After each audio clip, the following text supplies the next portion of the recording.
because this story did hit hard. I don't know if you guys heard about Daniela Trejo. She was a 17-year-old from Graham, North Carolina, tragically passed away August 20th, 2024, after being struck by a car in Liberty, North Carolina. And the shit that got me with this story is that now we know the guy that hit her is arrested, right? He's arrested. But bro, they made her brother pick up her pieces off the road.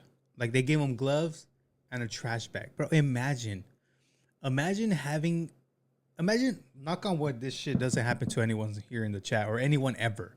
But imagine they said, no, we cannot, you, or, you know, if you want to do it, go ahead. And they give you a trash bag and gloves to pick up your siblings' parts off the floor. And fucking wild to me. Wild. Okay, but let's take a look. She unfortunately passed right here, right around where I'm standing, with her legs on top of her head. Oh no.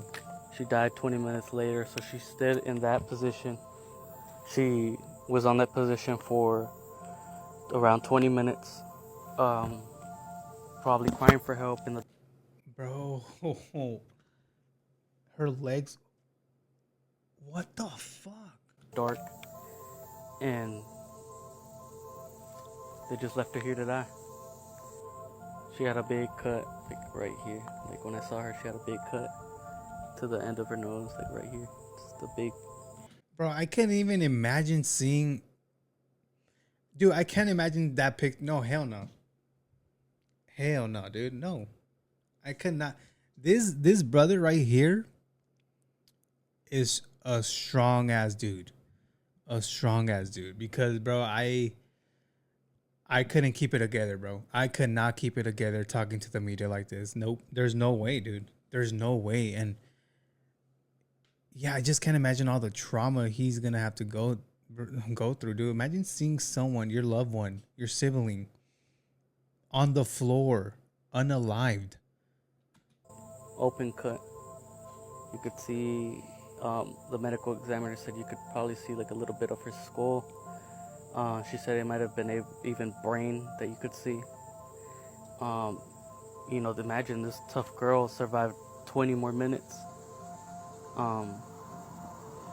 from something that could have killed her on impact, and she would have been able to have probably even made it. Yeah, so to my knowledge, the guy that hit her was a sheriff's son, something like that. So he hit her and he left her there, and then he left for 20 minutes. No, he left and then he came back 20 minutes with his parents, I believe.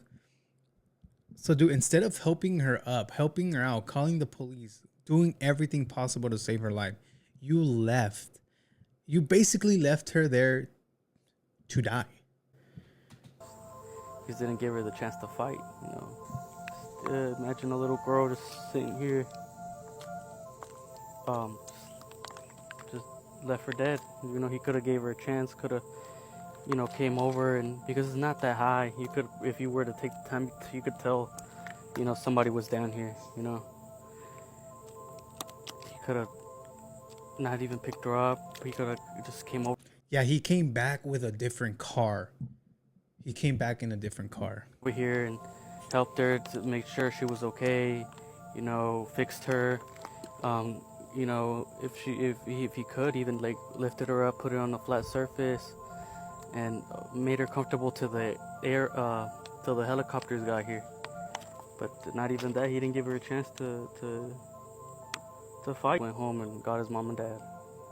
Came back 20 minutes later when she had, around that time, probably when they showed up too, like she probably died then, because they said it was 20 minutes after, and they came back 17 minutes after he hit her. He came back in a different vehicle, and they found her here, and they saw it was a body, and they called the police. They picked her up and they did chest compressions on her, but they were unable to resuscitate her. What he said that night, he said he thought she was a deer. All right, Daniela's boyfriend's mom, Justin's for Daniela. He didn't realize until he got home that it was not a deer. because of what was left on his car. And then 40 minutes later, they came back, and it was another like 5 to 6 minutes of them being out here with her before they even called 911. So if she had any type of chance, which I pray, anyway, if she had a chance, he blew that for her, because he didn't even call. He could have got her help right away. And we believe that, he knew right away that he hit a person. And as little as she was, in my mind, I think, like, he didn't even know if that was a little kid. You know what I mean? He didn't know, but he didn't care either. He didn't care enough to even check. Was that a child? Is that child okay? Nothing. He just drove off. Honestly, they treated it like it was a deer, like he had hit a deer or a dog or something. They didn't treat it like it was a human, a life, a human life. That's so sad, dude. Bro, I don't know what's wrong with people, man. I do not know. Sashi probably had a chance laying there for 20 minutes. Yeah, that's what I'm saying. She definitely had a chance. She died in that ditch 20 minutes after she got hit, and he came back like around 20 minutes. They said 17 minutes later he came back with his parents, and around that time she passed away. And that's when I found out the initial 911 call came from Graham Police Department. It did not come from out here. And that's when she told me that his dad was a trooper. Daniela's older brother shows me surveillance footage of the vehicle right before it strikes her. Her family Oh my God. Imagine having to see that, bro. Fuck. had to pick pieces of her in the road. The impact was so strong that even her acrylic nails came off her body. The driver changed his story multiple times. One of his stories is that she was standing in the middle of the road, but this is not the case. She was standing right here. Her father tells me that her blood started in this spot. Daniela was waiting in her boyfriend's driveway for a friend to pick her up when the vehicle veered off the road and struck her. Her boyfriend's mother shows me the tire marks. You can still see them, even after the rain and everything. That's the tire mark right there.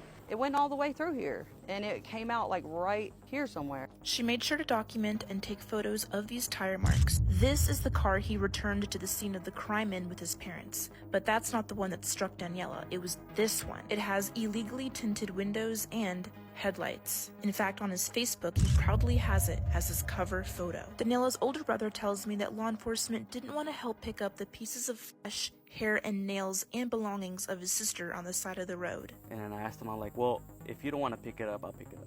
You know, because like at that point I got mad and I was like, okay, if you don't want to pick it up, I'll pick it up. Do you have like a glove and a bag I could put it in? So everybody. Bro, this brother, man, I'm going to say it again. He's so strong, bro. He is so strong. Imagine picking up flesh from your sibling off the floor. Fuck, bro. I cannot imagine that. Nope.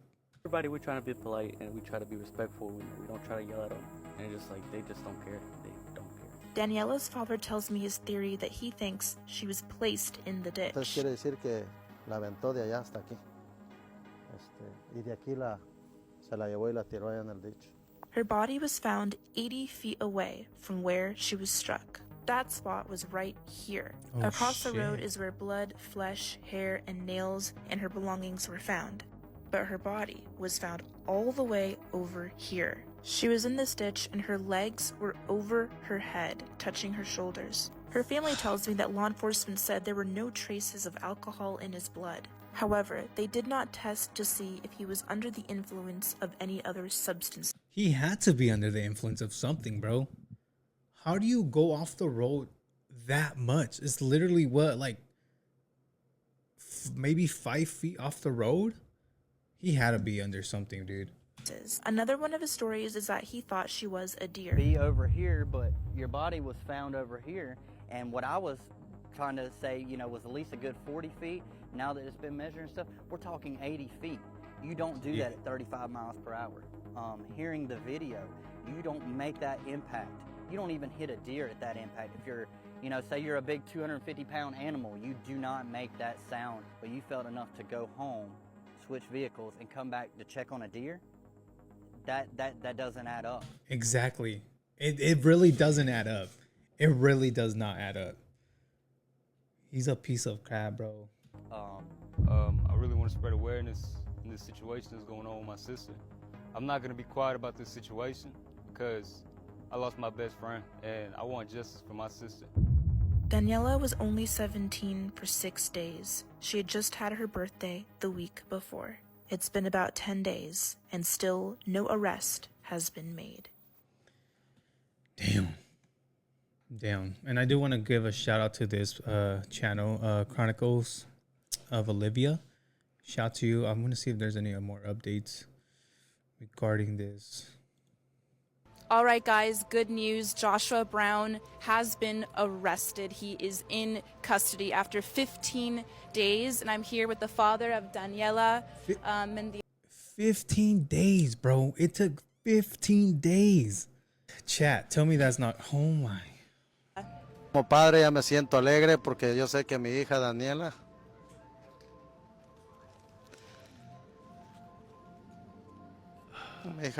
ya va a descansar en paz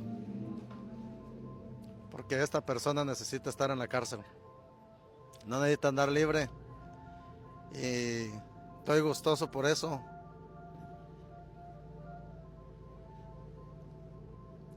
Bro, I cannot imagine what that dad is going through. Like having babies, I say this all the time. Having babies changes everything, bro. Everything. Like you're constantly worried 24/7. What's going on? Where they at? I just can't imagine, bro. And this dad thought, you know, the baby was safe. His baby was safe at the boyfriend's house. Mi hija va a descansar en paz porque después de hoy esta persona va a pisar la cárcel. Yeah, thank you for saying that, Lucinda. She says only got arrested because of the protest. Imagine if they wouldn't do that, he'd still be out free. Yeah. Que se sienta la justicia y gracias por el apoyo en cada estado que me apoyó en este caso. Estoy agradecido con cada uno de ustedes. Cada like, The power of social media, bro. Social media is good sometimes. cada share que hicieron. Yo estoy contento con toda la raza hispana, toda la raza que me ayudó, americanos, hispanos, morenos, todos nos ayudaron y estoy súper contento con toda la raza. Vamos a seguir en la protesta hasta no ver cuántos años le van a dar de cárcel a esta persona, pero le doy las gracias que... They better give him life, bro. Life. He literally left it there for 20 minutes, bro. Life.